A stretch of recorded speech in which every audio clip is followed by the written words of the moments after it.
अगर किसी से कुछ सीखना है तो प्रकृति से सीखो। अस्तित्व की लड़ाई में अपने आप को बचाने वाले पशु पक्षियों से सीखो। मुर्गे में जो क्वालिटी है ना, अगर वही क्वालिटी एक इंसान में होती तो किसी के लिए भी उसे हराना आसान नहीं होता। मुर्गा समय पर उठता है, युद्ध के लिए हमेशा तैयार रहता है, अपने बंधुओं को उनका हिस्सा देता है और स्वयं आक्रमण करके भोजन करता है। यही गुण एक मनुष्य को अनबीटेबल बनाते हैं। आचार्य चाणक्य ने कहा है, व्यक्ति को शेर और बगुले से एक, मुर्गे से 4, कोए से 5, कुत्ते से 6 और गधे से 3 गुण सीखने चाहिए। कोई कार्य छोटा हो या बड़ा, शेर उसमें अपनी पूरी ताकत लगा देता है। चाहे शिकार छोटा हो या बड़ा, वह उस पर पूरी ताकत से झपटता है। वह बड़े को देखकर घबराता नहीं है और छोटे की भी उपेक्षा नहीं करता। बगुले से भी हमें एक गुण सीखना चाहिए। इसके बारे में जानने से पहले हमारे पास है आपके लिए एक खास ऑफर। आप बन सकते हैं हमारी टीम का मेंबर और इसके साथ ही आपको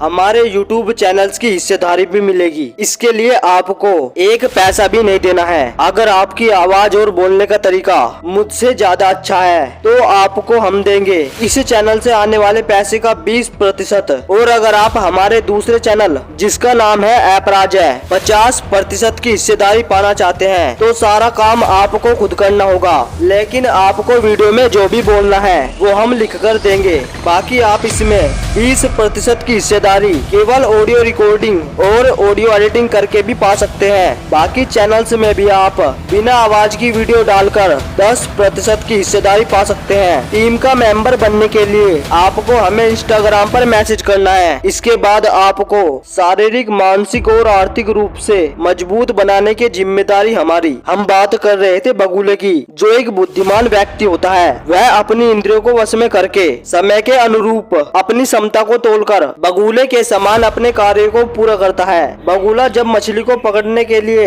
एक टांग पर खड़ा होता है तो उसे मछली के शिकार के अलावा किसी और बात का ध्यान नहीं होता। शिकार करते समय बगुला इस बात का पूरा अंदाजा लगा लेता है कि किया गया प्रयास निष्फल तो नहीं जाएगा। मुर्गे के बारे में तो हम बता ही चुके हैं। अब जो मैं बताने जा रहा हूँ वो ध्यान से सुनना, क्योंकि अब हम थोड़ी गहराई में जाने वाले हैं। छिपकर मैथुन करना, ढीठ होना, समय समय पर कुछ वस्तुएं इकट्ठा करना, निरंतर सावधान रहना और किसी दूसरे पर पूरी तरह से विश्वास नहीं करना। एक योद्धा को ये 5 बातें हमेशा कोई से सीखनी चाहिए। बहुत भोजन करना लेकिन कम में भी संतुष्ट रहना, गहरी नींद लेना लेकिन जल्दी से उठ बैठना, स्वामी भक्ति और बहादुरी। ये 6 गुण हमें कुत्ते से सीखने चाहिए। सीखने को तो हम गधे से भी सीख सकते हैं। अपने मालिक के लिए बोझ ढोना, सर्दी गर्मी की चिंता नहीं करना तथा सदा संतोष से अपना जीवन बिताना। हर बात के बहुत ही गहरे अर्थ हैं। अगर आप इन सब बातों को समझकर जीवन में उतार लेते हैं तो आपको हराना लगभग असंभव है। आपको धोखे से तो हराया जा सकता है लेकिन मरने के बाद भी जीत आपकी होगी। हर हर महादेव।